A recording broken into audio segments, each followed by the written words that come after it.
பிரியமானவர்களே, இயேசு கிறிஸ்துவின் நாமத்தில் உங்களுக்கு என் அன்பின் வாழ்த்துக்கள். மத்தேயு 11:28 வருத்தப்பட்டு பாரம் சுமக்கிறவர்களே, நீங்கள் எல்லாரும் என்னிடத்தில் வாருங்கள், நான் உங்களுக்கு இளைப்பாறுதல் தருவேன் என்று ஆண்டவர் சொல்றார். வருத்தத்தில், இந்த பாரத்தில் பலவிதமான பாரம் இருக்கிறது. பாவம் அது ஒரு பாரம், மனிதனை அழுத்தக்கூடிய ஒரு பாரம். இந்த பாவத்தின் பாரத்தை சுமந்து சுமந்து நான் இளைத்து போனேன், என் மனசாட்சியை நீ குற்றப்படுத்துது, இந்த பாவத்திலேருந்து யார் எனக்கு விடுதலை தருவாங்க? பாவத்தையும் விட முடியல, நிம்மதியாகவும் இருக்க முடியல. இந்த மாதிரி பிரச்சனையில் பாவத்தின் பாரத்தை சுமந்து வேதனையில் இருக்கிற மக்கள் அநேகர். இன்னொரு பக்கம் சரீரத்தில் நோயினால் தாக்கப்பட்டு அதனால் உண்டான மனபாரம், எனக்கு ஏன் இந்த வியாதி வந்தது, நான் ஏன் இப்படி கஷ்டப்படணும், நான் என்ன பாவம் செய்துட்டேன், இப்படியெல்லாம் மனதில் பலவிதமான கேள்விகளோட எனக்கு ஏன் இப்படி ஒரு வியாதி வரணும், அது மருந்துகள் வேலை செய்ய மாட்டேங்குது, சுகமாகிறது கஷ்டம்னு வர சொல்கிறாங்க, பணெல்லாம் வீணாகுது, ஒரு பாரமாய் உள்ளத்தை அழுத்தி கொண்டு இருக்கிறது. சரீரத்தின் வேதனை ஒரு பக்கம், அது மனதிலே பாரமாய் அழித்து கொண்டிருக்கிற காரியம் ஒரு பக்கம்.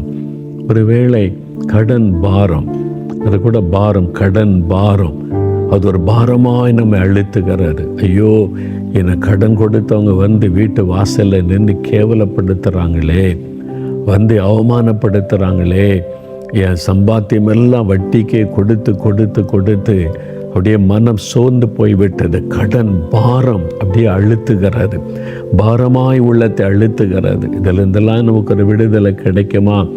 என்னைக்கு கிடைக்கும்? எத்தனை வருஷங்கள் தொடர்ந்து கொண்டு தானே இருக்குது கடன் பிரச்சனை. இந்த பாரம் நம்மை தொடர்ந்து கொண்டு தானே இருக்கிறது. இப்படிப்பட்ட ஒரு வேதனை, அப்படி ஒரு பாரத்தை சுமந்து கொண்டு இருக்கிறீங்களா? குடும்ப பாரம், பிள்ளைகளை படிக்க வைக்கணுமே, மகனுக்கு இப்போ ஃபீஸ் கட்டணுமே, எப்படி இவங்களை படிக்க வைக்கிறது, திருமணம் செய்து கொடுக்கணுமே, வயதாகிக்கொண்டே இருக்குது, போதுமான பணம் இல்லை, வசதி இல்லை, இந்த படிப்புக்கு பணம் செலவு பண்ணும், மகளுடைய திருமண காரியம் பாரமாய் அழுத்துகிறது. இந்த தேவைக்கு என்ன செய்ய, அந்த தேவைக்கு என்ன செய்ய, இந்த அனுதன தேவையை வாழ்க்கையில் ஒரு பெரிய போராட்டமாக இருக்கிறது. பாரம் உள்ளத்தை அழுத்தி கொண்டே இருக்கிறது. இப்படி ஏதோ ஒரு பாரம் உங்களுடைய உள்ளத்தை அழுத்தி வேதனைப்படுத்தி கொண்டே இருக்கிறது. யார் உதவி செய்வாங்க? யாராவது எனக்கு ஹெல்ப் பண்ணுவாங்களா? யாராவது எனக்கு உதவி செய்வாங்களா? நம்முடைய இருதய மனிதர்களை தேடுகிறது, உதவியை தேடுகிறது. ஆறுதலான ஒரு வார்த்தை யாராவது சொல்லுவாங்களா என்று உள்ளம் இயங்குகிறது. இப்போ உங்கள் பக்கத்தில் இயேசு வந்து நின்று உங்கள் தோள் மேலே கை வைத்து சொல்லுகிறார், என் மகனே, என் மகளே, உன் பாரத்தை என் மீது வைத்து விடு. நீ ஏன் பாரம் சுமந்து தவிக்கணும்? நான் இருக்கிறவனுக்கு உன் பாரத்தை நான் ஏற்றுக்கொள்ளுகிறேன். அந்த பாரத்தை என் மீது வைத்து விடு, நான் உனக்கு இளைப்பாறுதல் தருகிறேன். என் ஆண்டவர் உங்களை பார்த்து தான் சொல்கிறார். முடியுமா? அப்படிலாம் இயேசு செஞ்சிருவாரா அப்படின்னு நினைக்கிறீங்களா? அநேக ஆண்டுகளுக்கு முன்பாய் ஒரு வாலிப வயசுனாலே நல்ல வாழணும், சந்தோஷமாக இருக்கணும், எதிர்காலம் அப்படி இருக்கணும் இப்படி இருக்கணும், இந்த கனவுகளோடு வாழ்ந்த ஒரு வாலிபன் திடீரென்று ஒரு நோய் அவனை தாக்கினார். அவன் அந்த நோயினால் பாதிக்கப்பட்டு பலவீனப்பட்டு பாருங்கள், பிளட் வாமிட்டிங்லாம் எடுக்க ஆரம்பிச்சிட்டான். டாக்டர்கிட்ட கொண்டு போன 2 நுரையீரலும் பாதிக்கப்பட்டு விட்டது, ரொம்ப சீரியஸ். அப்போ அந்த நாட்கள் எக்ஸ்ரே தான் எடுத்து பார்ப்பாங்க, ஸ்கேன்லாம் வராத காலம். அப்போ எக்ஸ்ரே எடுத்து பார்த்தபோது அந்த லங்ஸ் 2 பாதிக்கப்பட்டிருப்பதை டாக்டர்கள் கண்டுபிடிச்சு சொன்னாங்க. உடைய 2 நுரையீரலுமே பாதிக்கப்பட்டு விட்டது. இது சுகமாகி நீ சர்வையாகி வர்றது ரொம்ப கஷ்டம். ஆனால் அது வரைக்கும் நீ ஆஸ்பத்திரியில் தான் இருக்கணும்னு ஆஸ்பத்திரியிலே வைத்திருந்தார்கள். தினந்தோறும் மாத்திரை, மருந்து, கவனிப்பு இதெல்லாம். ஆனால் அவனுக்கு வாலிப வயசில் அனுபவிக்க வேண்டிய வயதில் இப்போ இந்த வியாதி வந்து விட்டது. சுகமாகமா ஆகாத தெரியல. என்னை நேசிக்க குடும்பத்தார் எல்லாம் இவன் வியாதிப்பட்டுட்டான், செத்து போயிடுவான்னு சொல்கிறாங்க. அவ்வளோதான், இனிமேல் இவனால் குடும்பத்துக்கு பிரயோஜனம் இல்லை. எதுக்கு இவன் பாரமாக தான் நான் இருக்கிறான். குடும்பத்தாரும் இதான் உலகம், மறந்துட்டாங்க. அவ்வளோதான், அவன் காரியத்தை பார்த்துக்கிட்டோன்ற மாதிரி அப்போ தனித்து விடப்பட்ட நிலைமை அது அவனை இன்னும் அதிகமாய் பாதித்தது. அப்போ எனக்கு அன்பு காட்ட யாருமே இல்லை, என்னை வியாதிப்பட்டுட்டு அந்த உலகம் கைவிட்டு விடுமா, குடும்பத்தார் கூட இப்படி மறந்துடுவாங்களா, அந்த மாதிரி குடும்பங்களும் இருக்கிறாங்க. அப்படி கைவிடப்பட்ட மறக்கப்பட்ட சூழ்நிலை அவனுடைய உள்ளத்தை பாரமாய் அழித்து கொண்டிருந்தது.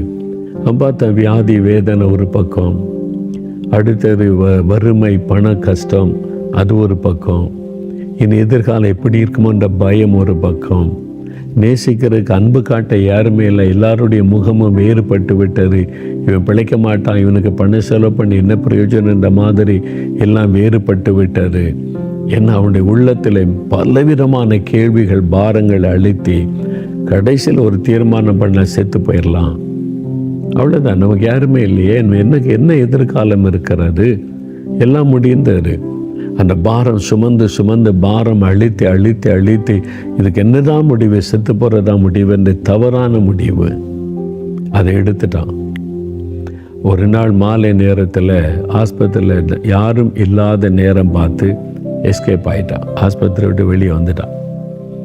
வந்துட்டு சாயங்கால நேரம் ஒரு மாலை நேரம் இருட்டுக்கிற நேரம் அப்படியே வெளியே வந்துட்டான், கூட்டத்தோடு பப்ளிக்கெல்லாம் வருவாங்களே அவங்களோட வெளியே வந்துட்டான். செத்து போயிடலாம். பக்கத்தில் கொஞ்சம் தூரம் நடந்து போன போது ஒரு ரயில்வே லைன் இருந்தது, தண்டவாளம், அதில் அப்படியே நடந்தான். ஆள் நடமாட்டமே இல்லை, அது ஒரு தனி பகுதியாக இருக்குது. அப்படியே நடந்தான். யோசனை, ட்ரெயின் வரட்டும், அடுத்த ட்ரெயின் வரும்போது அவளை தான் இந்த மோதிரும், என் மேலே நான் செத்து போயிடுவேன்னு சொல்லி மரணத்தை நோக்கி அப்படியே போய் கொண்டே இருந்தான். அவன் உள்ளத்தில் பல கேள்விகள் பாரங்கள், எனக்கு ஏன் அப்படி, நான் ஏன் இப்படி பாதிக்கப்பட்டேன், ஏன் என்னை நேசிக்க யாரும் இல்லை, ஏன் எனக்கு உதவி செய்ய யாரும் இல்லை, நான் ஏன் இப்படி ஒரு அனாதை போல சாக போகிறேன். அவளை இந்த கண்ணீர் வடிந்தார். எனக்கு யாருமே இல்லை, என் மேலே அக்கறை கொள்ள யாருமே இல்லை அப்படின்னு ட்ரெயினில் விழுந்து சாக போகிறதற்கு தண்டவாளத்தில் நடந்து கொண்டே இருந்தான். திடீரென்று ஒரு சத்தம் அவனுடைய காதலை வந்து துணித்தார். மரணத்தை நோக்கி ஓடிக்கொண்டு இருக்கிற வாலிபனே, என்னிடத்தில் வா என்று உன்னை அழைக்கிறார் என்கிற சத்தம். மரணத்தை நோக்கி ஓடிக்கொண்டிருக்கிற வாலிபனே, என்னிடத்தில் வா என்ற ஒரு அழைப்பு. யாரும் அழைக்கிறாங்களே. அவன் நின்றான், நின்று கவனித்தான். இந்த பக்கம் அந்த பக்கம் திரும்பி பார்த்தான். கண்ணு கட்டி இந்த தூரம் வரைக்கும் ஆட்களே இல்லை. யார் பேசுறது என்கிட்ட?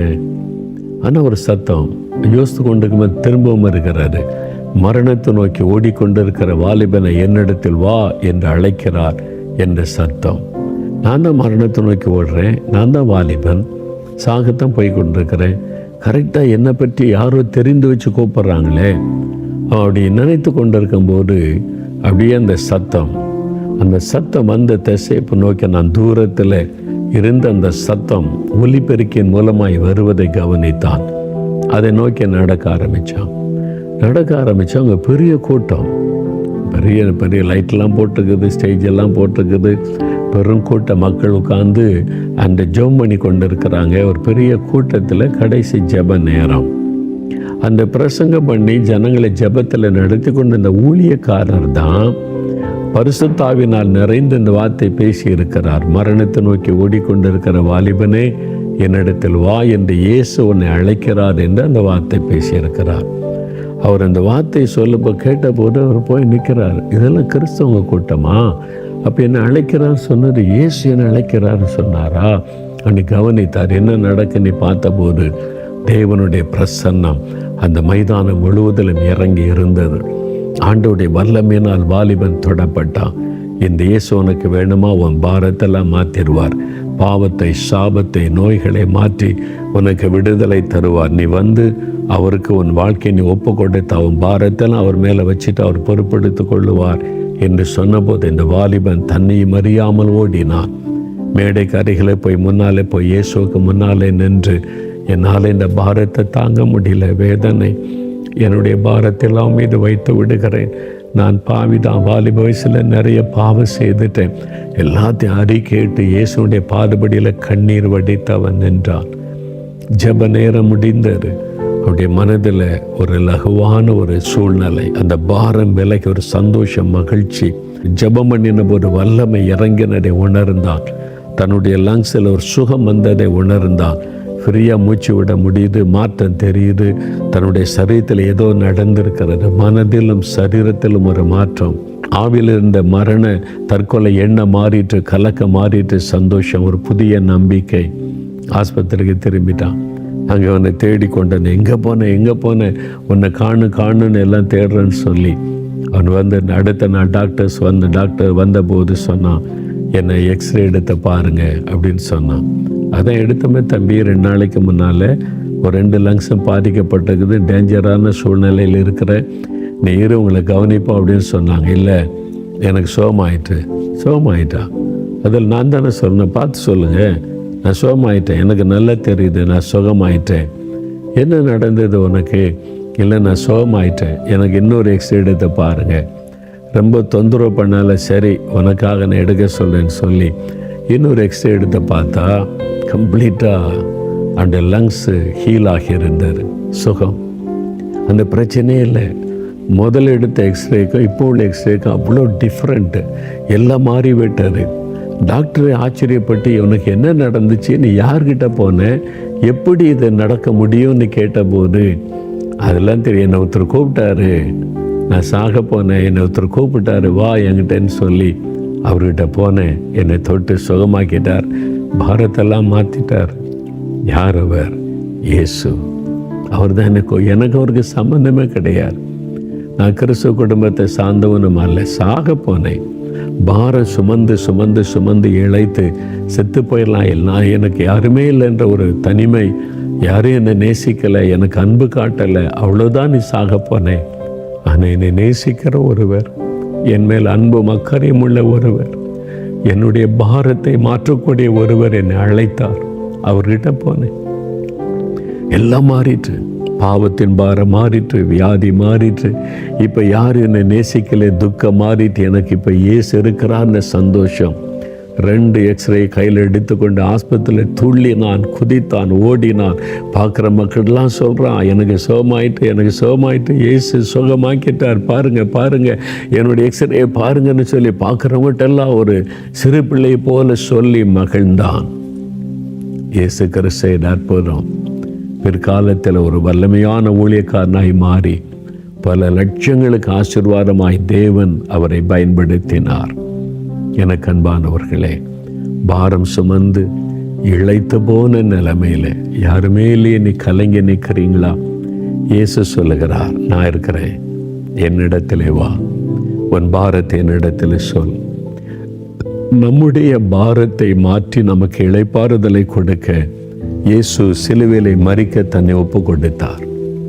அந்த சிலுவையிலே அவர் சுமந்து கொண்டு போனார், பார சிலுவை சுமந்து கொண்டு போனார். ஏன்? நம்முடைய பாவத்தின் பாரத்தை தன் மீது ஏற்றுக்கொண்டு, நம்முடைய சாபத்தின் பாரத்தை தன் மீது ஏற்றுக்கொண்டு, நம்முடைய வியாதி, கவலை, துக்கம், பயம், கலக்கம், மன அழுத்தம் எல்லா பாரத்தையும் அவர் தன் தோளின் மேலே ஏற்றுக்கொண்டு சிலுவை என்கிற பார சிலுவையை சுமந்து கொண்டு அவர் போனார்.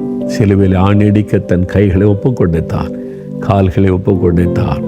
சிலுவையில் ரத்தம் சிந்தி மறிக்க தன்னை அர்ப்பணித்து கொண்டார். நம்முடைய பாவ பாரத்தை மாற்றணுமானா அவர் சிலுவையில் ரத்தம் சிந்தி மறிக்கணும். அதனால தன்னை ஒப்பு கொடுத்தார். ஆனால் 3ஆவது நாள் அவர் உயிரோடு எழும்பணும். அப்போதான் அவர் நமக்கு வெற்றி கொடுக்க முடியும். அவர் மரணத்தை ஜெயித்த உயிரோடு கூட எழுந்தார். இன்றைக்கும் அவருடைய கைகளிலே கால்களிலே தழும்புகள், ஆணி பாய்ந்த தழும்புகளை பார்க்க முடியும்.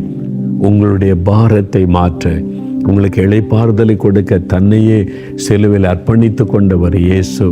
நீங்கள் செய்ய வேண்டிய ஒரே ஒரு காரியம், இயேசுவே என் பாவத்தின் பாரம், வியாதி, வேதனை, சாபம், கவலை, கண்ணீர், நெருக்கம், பாரத்தை நான் தாங்கிக் கொள்ள முடியல, எனக்கு உதவி செய்யுங்க, உங்கள் பாதபடியில் நான் வந்து என்னை ஒப்பு கொடுக்கிறேன்னு சொன்னால் போதும். அவருடைய கரம் உங்களை தொடும், உங்களை அணைத்து கொள்ளும். பாவத்தின் பாரம், வியாதியின் பாரம், வருத்தத்தின் பாரம் எல்லாவற்றையும் ஆண்டவர் மாற்றி ஒரு இளைப்பாறுதல், சந்தோஷம், சமாதானத்தை ஆண்டவர் தருவார். நீங்கள் பெற்றுக்கொள்ள விரும்புகிறீங்களா? உங்களுக்காக தன்னையே சிலுவையிலே பலியாய் கொடுத்த இயேசு உங்கள் பக்கத்தில் நிற்கிறார். அவரை பார்த்து சொல்லுங்கள், ஆண்டவரே நான் பாரம் சுமந்து இழைத்து போனேன், எனக்கு உதவி செய்யன்னு கேளுங்க. அப்படின்னு அவங்களுடைய இருதயத்தில் வலது கையை வைத்து, இயேசுவே என் இருதயத்தில் இருக்கிற பாரத்தை மாற்றுங்க. உங்களுடைய இரத்தத்தினால என் இருதயத்தை கழுவுங்க. என் உள்ளத்தில் வந்து எனக்குள்ளே வாசம் பண்ணுங்க. உங்கள் பாதபடியில் என்னை ஒப்பு கொடுக்கிறேன்னு சொல்லுங்க. இருதயத்தில் கை வைத்து ஜெபிக்கிறீங்களா? தகப்பனே, தன் இருதயத்தில் கை வைத்து பாரம் சுமந்து இழைத்து போனேனே, பாவத்தின் பாரம் அழுத்துகிறது, வியாதியின் வேதனை அழுத்துகிறது, கடன் பாரம் அழுத்துகிறது, மனுஷருடைய ஆண்டவரே நெருக்கத்தினால் உண்டான பாரம், ஆண்டவரே வேதனைகள், கவலைகள், மன அழுத்தங்கள், இந்த பாரத்தினால் இழைத்து போன நிலைமையில் வந்திருக்கிறேன். இயேசுவே, எனக்காக சிலுவை சுமந்தவரே, ரத்தம் சிந்தினவரே, 3வது நாள் மரணத்தை ஜெயித்து எழுந்தவரே, என் பாரத்தை உம்முடைய சமூகத்தில் வைக்கிறேன். என் பாவங்களை மன்னியும், சாபங்களை மாற்றும், வியாதிகளை நீக்கும், இந்த கவலைகள் கண்ணீரை தொடைத்தருளும், இந்த மன அழுத்தத்தை மாற்றி அருளும். இந்த பாவத்திலிருந்து, இந்த பாரத்திலிருந்து ஒரு விடுதலை கொடுத்து இளைப்பாறுதலை தாரும். இயேசுவே எனக்கு இறங்கும், இயேசுவே எனக்கு உதவி செய்யும், இயேசுவே என்னை மன்னியும், இயேசுவே என்னை விடுதலை தாரும், இயேசுவே என்னை ஆசீர்வதியும் என்று யார் யார் இப்பொழுது ஜெபிக்கிறாங்களோ அந்த தம்பியை தொடும், இந்த மகளை தொடும், இந்த தகப்பனா தாயாரை தொடும். இப்பொழுதே இந்த பாரம் உள்ளத்தை விட்டு விலகட்டும். மனசில் ஒரு சமாதானம், சந்தோஷம், இளைப்பாறுதல் வரட்டும். இயேசு கிறிஸ்துவின் நாமத்தில் இப்பொழுதே இளைப்பாறுதல் உண்டாகி மகிழ்ந்து களிகூரை செய்தருளும். நீர் அவருடைய உள்ளத்திலே வந்து விட்டீர், இளைப்பாறுதலை தந்து விட்டீர். அதற்காக ஸ்தோத்திரம், ஸ்தோத்திரம், ஸ்தோத்திரம். இயேசு கிறிஸ்துவின் நாமத்தில் ஜெபிக்கிறோம் பிதாவே. ஆமேன், ஆமேன்.